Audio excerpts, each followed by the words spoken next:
ہم دیکھتے ہیں کہ دنیا بھر میں یہ مختلف کرپشن کا ایک وہ بات ابھرنے لگی ہے کہ پاناما لیکس آ گئیں اور بہت ساری اور چیزیں آ گئیں.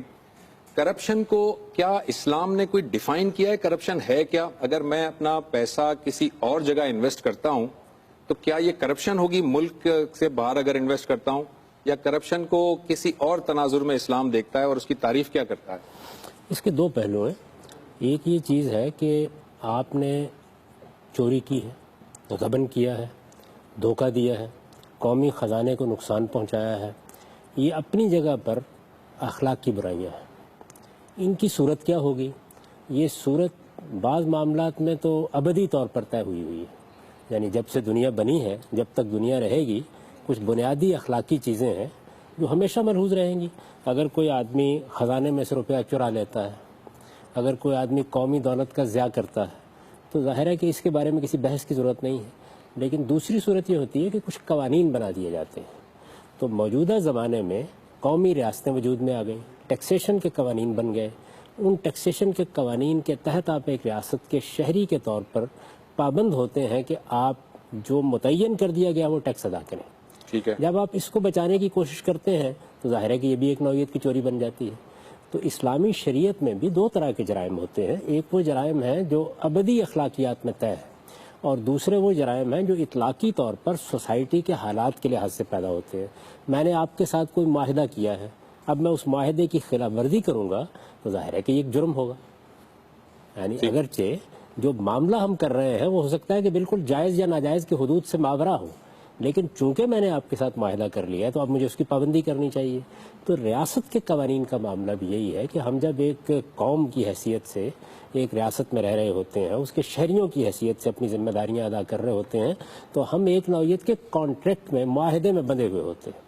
قرآن مجید نے ہمیں یہ تصور دیا ہے کہ اصل میں اللہ کے ساتھ دین بھی ایک معاہدے کے نتیجے میں وجود پذیر ہوتا ہے. یعنی میں اپنی بندگی کے شعور کے ساتھ جب اللہ تعالیٰ کو اپنا خالق مان لیتا ہوں تو بہت سے معاملات ایسے ہوتے ہیں جن کی پھر مجھے خلاف ورزی نہیں کرنی چاہیے.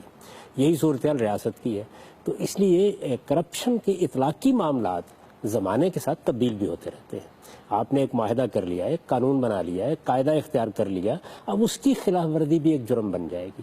تو شریعت نے یا ہمارے دین نے ہم کو پابند کیا ہے کہ ہم نہ صرف یہ کہ ابدی اخلاقی اصولوں کو پابندی کریں، بلکہ جب ہم کوئی معاہدہ کر لیں، جب ہم کسی قوم کی حیثیت سے اپنا ایک متعین کردار اختیار کر لیں تو پھر اس کے حدود کی بھی پابندی کریں. ہمارے دین میں معاہدے کو بڑی اہمیت دی گئی ہے. آپ یہ جانتے ہیں کہ جو آخری سورہ ہے قرآن مجید میں جس میں اس امت سے عہد دیا گیا ہے، وہ شروع یہاں سے ہوتی ہے کہ یا ایھا الذین آمنوا اوفوا بالعقود، ایمان والو جو تم نے معاہدات کیے ہیں، اللہ کے ساتھ کیے ہیں، بندوں کے ساتھ کیے ہیں، خالق کے ساتھ، خلق کے ساتھ، ان کی پابندی کرو. اور یہ معاہدات ہیں جن پر اصل میں پورا کا پورا نظم اجتماعی قائم ہے. تو اس وجہ سے اگر آپ کسی دوسری جگہ انویسٹ کر رہے ہیں اور آپ ایک ملک کے شہری ہیں اور آپ نے اس کے قانون کی خلاف ورزی کی ہے تو ظاہر ہے کہ تب بھی آپ نے ایک جرم کا ارتکاب کیا ہے. اور اگر آپ نے اس کے ذریعے سے ٹیکس بچانے کی صحیح کی ہے تو یہ بھی ایک جرم ہے. یہ ایک الگ بحث ہے کہ اس طرح کے جرائم پوری دنیا میں کیوں ہو رہے ہیں. وجہ کیا ہے؟ اس کی وجہ یہ ہے کہ ٹیکسیشن کا جو نظام اختیار کیا گیا ہے اس میں اللہ تعالیٰ کی ہدایت کو پیش نظر نہیں رکھا گیا. تاہم یہ اس کا عذر نہیں بن جاتا. یعنی نظام کی اصلاح ایک الگ چیز ہے. جب کوئی قانون بنا دیا جائے، وہ غلط سے غلط قانون بھی ہو، ہمیں اس کی پابندی کرنی چاہیے اور قانون کو تبدیل کرانے کی صحیح کرنی چاہیے. آپ جانتے ہیں کہ میں تو اس نقطہ نظر کا حامل ہوں کہ اللہ تعالیٰ نے حکومت کا جو حق طے کر دیا ہے، اصل میں ہم مسلمانوں کو اسی حق کی تبلیغ کرنی چاہیے. وہی منصفانہ ہے، اسی کی بنیاد پر حقیقی طریقے پر لوگ حکومت کے نظم میں شریک ہوتے ہیں، اسی سے اعتماد قائم ہوتا ہے، اسی سے ٹیکسیشن کا نظام ایک ایسی وسعت اختیار کرتا ہے جو فرد کا احاطہ کر لیتی ہے. اور شاید لوگ آج اندازہ نہیں کر سکتے کہ اس سے حکومتوں کو کیا حاصل ہو سکتا ہے، لیکن چونکہ اس کا شعور نہیں ہے، اس کا احساس نہیں ہے، تو اس وجہ سے انسان نے جو قانون بنائے ہیں انہوں نے یہ مسئلہ بھی پیدا کر دیا ہے. اور انسان اپنے ان قوانین کی غلطی سے خود بھی واقف ہے. یہی وجہ ہے کہ حکومتیں، آپ جانتے ہیں کہ خود بطور خود ٹیکس ہیونز بناتی ہیں. یہ فلاں علاقہ ہے، یہ فلاں علاقہ ہے، یہاں آپ جو جی چاہے کر لیں. یعنی وہ قوانین جو ہیں ان سے پھر آپ بالاتر ہو جاتے ہیں. جب آپ اس جگہ طرح کی کوئی جگہ تلاش کر لیتے ہیں تو اس کے بعد پھر لوگ اس سے غلط فائدہ بھی اٹھاتے ہیں. تاہم جب تک کوئی قانون نافذ ہے اور آپ اس قانون نافذ کرنے والی اتھارٹی کے تحت زندگی بسر کر رہے ہیں, آپ کو اس قانون کی پابندی کرنی چاہیے. آپ اس کی خلاف ورزی کریں گے تو یہ چوری ہے, اور آپ جانتے ہیں کہ چوری بہت بڑا جرم ہے اسلامی شریعت میں, اور اس کی سزا بھی آپ جانتے ہیں کہ کیا متعین کی گئی. ٹھیک, لیکن جاوید صاحب آپ کی اس جواب سے جو ہے وہ کچھ مزید اشکالات یہ پیدا ہو رہے ہیں. آپ نے جیسے جس آیت کی طرف آپ نے اشارہ کیا, آپ نے فرمایا کہ جو عہد ہم کرتے ہیں, جو وعدہ کرتے ہیں, ہمیں اسے ہر حال میں پورا کرنا ہے. لیکن اگر ہم یہ بعد میں محسوس کرنے لگیں کہ جو وعدہ ہم نے کیا تھا وہ وعدہ سرے سے منکر پر ہی مبنی ہے, وہ وعدہ ہی غلط ہے, تو کیا تب بھی ہم اس وعدے کی خلاف ورزی نہیں کر سکتے, تب بھی اس وعدے سے باہر نہیں آ سکتے؟ پھر علانیہ آپ کو اس سے برات کا اظہار کر دینا چاہیے. اگر ہمت ہو تو علانیہ کہہ دینا چاہیے. یعنی دھوکہ دینا, فریب دینا, ایک طرف آپ ایک ملک کے شہری ہیں, آپ اس سے فائدہ اٹھا رہے ہیں, وہاں ایک نظم حکومت قائم ہے, آپ اس سے ہی فائدہ اٹھا رہے ہیں, اور دوسری جانب آپ غلط طریقے اختیار کر رہے ہیں. دیکھیے, اسلام اصل میں ہمیں اخلاقی لحاظ سے بلند تر سطح پر دیکھنا چاہتا ہے. اسلام کا مقصود کیا ہے یہ ہم کئی مرتبہ واضح کر چکے ہیں کہ وہ تزکیہ ہے. یعنی مجھے اپنے آپ کو, آپ کو اپنے آپ کو پاکیزہ تر بنا کے رکھنا ہے, جتنا زیادہ ہم اپنے آپ کو پیوریفائی کر سکیں.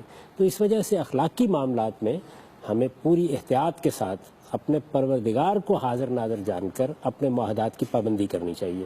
ہم سمجھتے ہیں کہ کوئی معاہدہ غلط ہے تو اس کے خلاف جدوجہد کریں, لوگوں کی رائے ہموار کریں, اور علانیہ کہیں کہ میں اس کی پابندی نہیں کرتا. ظاہر ہے اس کے علانیہ بعض دفعہ نہیں کہہ سکتے. فار ایگزامپل, حکومت پاکستان پر جو ہے وہ قرض ہے بہت زیادہ, اور وہ قرض پہ سود در سود چلتا آ رہا ہے. اب میں سمجھتا ہوں کہ یہ سود جو ہے وہ میرے ساتھ ایک ظلم ہے, لیکن میں علانیہ اس کا وہ نہیں کر سکتا, اور میں پے بھی نہیں کر سکتا, اور پے کرنا بھی نہیں چاہتا.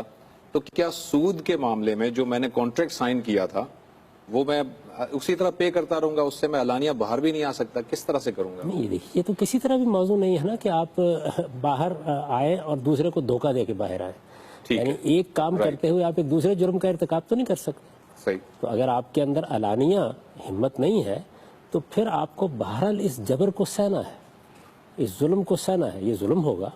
بہت سے ایسی چیزیں ہیں جس کو ہم کہتے ہیں کہ یہ ظلم ہے, یہ صحیح حدود پر قائم نہیں کی گئیں, لیکن جب تک آپ اس کی پابندی سے اپنے آپ کو نکال نہیں لیتے اس وقت تک آپ کو اس کی پابندی کرنی چاہیے. دیکھیے, قرآن مجید نے معاہدات کو اتنی اہمیت دی ہے. ایک موقع پر یہ کہا ہے کہ اگر کسی ریاست کے ساتھ آپ کا معاہدہ ہے اور وہاں مسلمانوں کو پرسیکیوٹ کیا جا رہا ہے تو آپ ان کی مدد نہیں کر سکتے جب تک علانیہ آپ معاہدے سے نہ نکل جائیں. ٹھیک ہے. تو اس لیے ہمیں جو اخلاقی تعلیم دی گئی ہے وہ اس کا تقاضا کرتی ہے. اگر یہ ہوگا تو پھر آپ جانتے ہیں کہ مسلمان دنیا میں کیا کہلائیں گے, کہ یہ منافقت کرتے ہیں. یعنی ان کے ہاں ظاہر کچھ ہوتا ہے, باطن کچھ ہوتا ہے. تو مسلمان کی تعریف ہی یہ ہے کہ اس کا ظاہر اور باطن ایک ہونا چاہیے. مجھے اگر کسی قانون سے اختلاف ہے, آپ کو یاد ہوگا کہ امریکہ میں لام بندی کا قانون, یعنی جنگ کے لیے آپ کو بالجبر بھرتی کر لیا جائے گا, یہ نافذ تھا. محمد علی کلے نے یہ فیصلہ کیا کہ وہ اس کی خلاف ورزی کریں گے اور ویتنام میں لڑنے کے لیے نہیں جائیں گے. اس کی ایک سزا تھی, وہ انہوں نے بھگت لی. تو یہی معاملہ مجھے اور آپ کو بھی کرنا چاہیے. یعنی اگر ہم ایک قانون کی خلاف ورزی کرنے کا فیصلہ کر لیتے ہیں تو علانیہ کہنا چاہیے کہ ہم اس قانون کو غلط سمجھتے ہیں, ہم اس کی خلاف ورزی کر رہے ہیں. لیکن یہ کوئی طریقہ نہیں ہے کہ آپ بظاہر قانون کی پابندی کا اعلان کریں, آپ بظاہر ایک مملکت کے شہری ہوں, آپ اس کے تمام فوائد سے تمتع کر رہے ہوں, اور اس سب کچھ کے بعد آپ دھوکہ دے رہے ہوں, فریب دے رہے ہوں, منافقت کر رہے ہوں. اس کی کوئی گنجائش نہیں.